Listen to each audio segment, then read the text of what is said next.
shit was different and it was different fast. And then you got people calling you every day, and you got comments on the internet saying you gonna get a RICO, and you like, I don't even think people know how serious that is. No, I don't think they do. You know what I'm saying? Like, that shit ain't nothing to play with. That shit ain't nothing to, Right. like, that shit serious, especially when you. When we dropped the first video on this situation, we thought we had the whole picture. The nightclub, the argument, the shooting, the NFL player. That felt like the entire story. It wasn't, because after that video went live, new details surfaced that completely shifted the scope of what we're looking at. Information pulled from the police report, forensic specifics, witness statements that never made it into the headlines.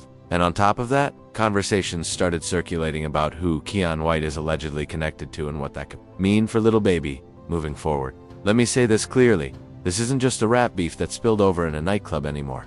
This is starting to look like a multi-front situation for one of the biggest names in hip-hop right now. The feds are paying attention, the NFL is paying attention, and people in the streets are definitely paying attention. You need the full breakdown. Let's get into it. If you missed the first video, go run that back after this. But here's the foundation, and I'm layering in the new details as we go, because this is where things take a turn. February 9th, Super Bowl weekend. San Francisco is lit. The city's buzzing after the San Francisco 49ers just played.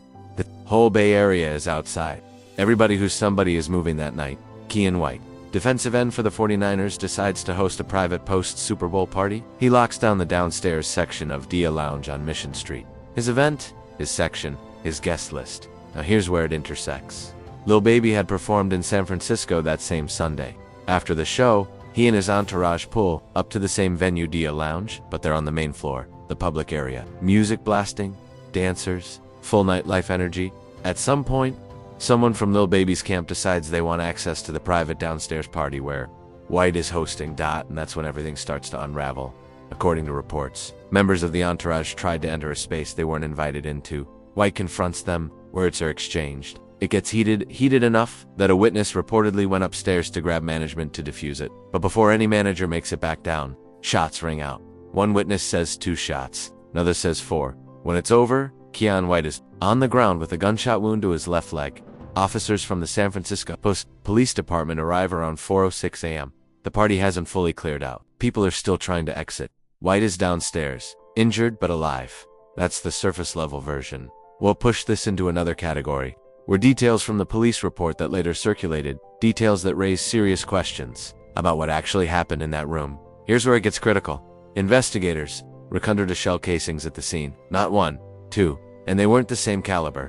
One was 9mm, the other was .45 caliber. 2 different calibers means 2 possibilities. Either someone had access to multiple firearms, rare, but not impossible, or more than one weapon was discharged. Multiple shots, multiple calibers. In a private party downstairs at 4 a.m., that detail alone changes the energy of this entire situation. On top of that, investigators recovered an abandoned cell phone at the scene. Yeah, somebody straight up left their phone behind. Think about that. Somebody was so shook, so caught off guard, so panicked when those shots rang out, that they bolted and left their entire digital life on the floor for San Francisco Police Department to collect. Every text, every contact, every location, ping, every photo, all of it sitting there, waiting for forensic investigators to pull the data. If that phone belongs to anyone connected to what went down, that's a catastrophic mistake. Career ending, freedom ending. Phones don't lie in court. And then there's this: when police found Keion White and asked him directly who shot him, he didn't say a word. Not one. The man took a bullet to the leg, went into surgery, came out fine, and still kept his mouth completely shut. That silence, that tells you everything. Everything. We'll circle back to that. Here's the real tea. Nobody in sports media is touching no cap. And I'm going to be precise, because the implications here are serious. Keion White didn't just appear in the NFL out of nowhere before the combine, before the draft, before the Patriots, before the 49ers trade. He came up in the streets. And the word spreading in certain circles since this incident. White has deep ties to the California Bloods. Now, I need y'all to understand what that means in Bay Area street politics. This ain't LA. Bay Area blood culture runs differently. Deeply rooted, highly organized, long memory, and there's a code, one clear rule. You don't touch one of theirs and walk away like nothing happened. That's never how it works. What makes it heavier? Keion White himself didn't talk to police. Think about that. A man with every legal resource, NFL franchise, lawyers, the whole infrastructure, chooses not to use the system. That's a signal. He's not handling this through official channels. His people already know. They're already moving. And here's what most outsiders don't get. Bay Area Bloods have reach in memory like no other. They don't forget violations. They don't let things slide because time passes, because cameras are watching, or because the person involved is a high-profile celeb. If anything, the public nature of this incident witnesses. National news, embarrassment, makes a response even more necessary. Asterisk. The streets read that silence loud and clear, and the response, it's not happening in courtrooms. And let's break this down because I don't think people fully grasp how many fronts Lil Baby is facing right now. This isn't one problem. It's 3 separate crises hitting at the same time. Problem number 1, the feds. And I want to be crystal clear. Lil Baby hasn't been charged with anything.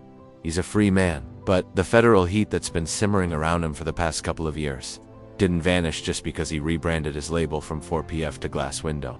If anything, an incident like this cross-state, a shooting with his name in a police report, shell casings, an abandoned phone gives investigators a fresh thread to pull, and federal investigators, extremely patient people. Problem number 2, the NFL. One of the San Francisco 49ers players was shot during Super Bowl weekend in their own market. The league office isn't sitting back.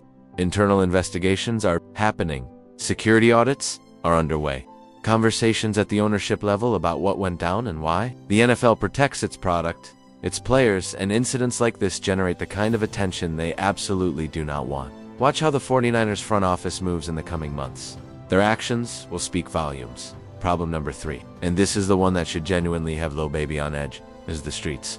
Specifically California streets. Specifically, people connected to Keion White who don't play by legal rules. Here's what outsiders consistently underestimate about Bay Area street politics. Atlanta fame doesn't travel the same way out west. Being Lil Baby in Atlanta has its own weight. Being Lil Baby in San Francisco, that means you're a celebrity who just violated someone's space and put a man in the hospital. That's a whole different level. Streams and Grammys don't impress the people around Keion White. Here's where it gets critical. Analyze this from top to bottom. The argument, the shooting, the chain of events, it all traces back to one thing. The entourage. Lil Baby didn't book Dial Lounge. He didn't invite himself to Keion White's private party. From what's come out, the escalation started because people in his crew decided that proximity to a big name gave them unlimited access. They thought they could push into a space they weren't invited into. They treated his celebrity like a passkey to any door. That mindset, that's what put a man in surgery. Now let me be real. Lil Baby has been making moves to clean up his situation for a while. If a 4PF rebrand a Glass Window, calculated, quietly, stepping back from certain people in a circle, calculated. He's been reading the room, positioning himself smarter. Real talk. That shows more self-awareness than most people in his position ever demonstrate. But here's the fatal flaw this situation exposed. You cannot rebrand a label and cut off a couple people and think the problem is solved. The issue isn't just individuals. It's a culture within the entourage that hasn't shifted. A culture where the name is used as a weapon to demand access. Where 15 to 20 people roll together thinking that number plus the name means the rules don't apply to them. You have to overhaul the entire system, not just the faces.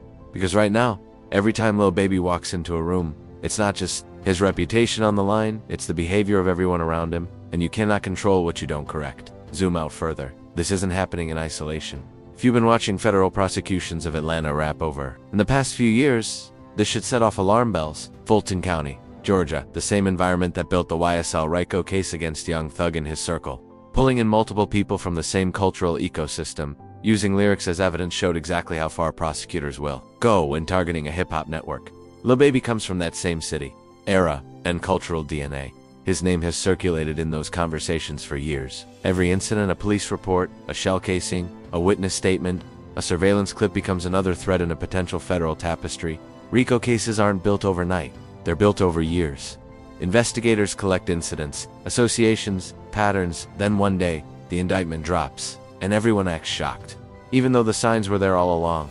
The Lil Durk situation is playing out in real time, and it should be a wake-up call for anyone watching. The federal government doesn't care how many Grammys you have, how many Billboard #1s you own. When they decide to come, they come heavy. And here's the sting. If Lil Baby faces charges connected to this, the industry still profits. His label keeps the catalog. Music keeps generating revenue. Contracts have clauses protecting the label, even if the artist is locked up. The industry has a documented history of benefiting from the downfall of the very artists they claim to support. They are not motivated to tell them the truth, but I will. Let's circle back to something we haven't fully unpacked yet. Keion White, not talking to police. He was shot in his private party by someone linked to an entourage that forced their way in. He went into surgery, came out fine, and when asked by SFPD who shot him, he said nothing. And from the outside, You might think he's just being cautious. Maybe he didn't see who did it clearly. Maybe his lawyers told him to stay quiet. Sure, all of that's possible. But the streets, they read that silence completely differently. And the culture Keion White comes from, not talking to police after you've been violated isn't weakness. It's a declaration. It's a saying the legal system isn't the way this gets handled. It's signaling to your people, the channel is open, the matter is now in their hands. And his people heard that loud and clear? The California Bloods connected to White? They aren't waiting on a police report. They aren't waiting on an arrest, not a press conference. They've been moving since the night it happened. And the question of what that response looks like when it surfaces, where it surfaces, and how it impacts everyone involved is something Lil Baby and his camp need to take extremely seriously right now. You got lucky in San Francisco. Real talk. You ran into the one individual disciplined and connected enough to handle it through the proper channels. But luck has an expiration date. The Super Bowl is in Los Angeles next year. Sit with this. What we're watching unfold in real time goes beyond just Lil Baby, asterisk. It's the consequence of existing between two worlds without fully committing to either.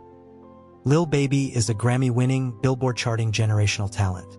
He has every resource, every opportunity, every platform to build a legacy that lasts decades. But as long as the entourage moves like the streets while he moves like a superstar, nights like February 9th will happen. Nights where the gap between who he's trying to be and how his people operate collides, and he can't walk away clean. Point three fronts. The feds patiently building a case. The NFL watching every move. And the California Bloods, who take violations personally and don't settle them in courtrooms. Any one of these fronts alone could derail a career.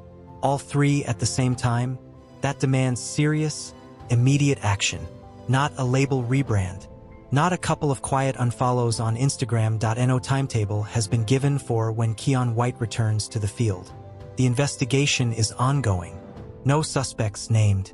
But absence of official resolution doesn't mean nothing is happening. It means it's happening somewhere else. If I were Lil Baby right now, I wouldn't just be thinking about who to cut from the squad. I'd be asking myself the fundamental question: what am I actually willing to lose? Because as things stand, that answer might get made for him before he even gets a chance to decide. Drop your thoughts in the comments. Does this escalate or resolve quietly? What's the next move? And if you haven't already, go watch the first video. Everything here hits different with that context. Subscribe if you're new. We don't miss. We don't cap. Stay safe out there.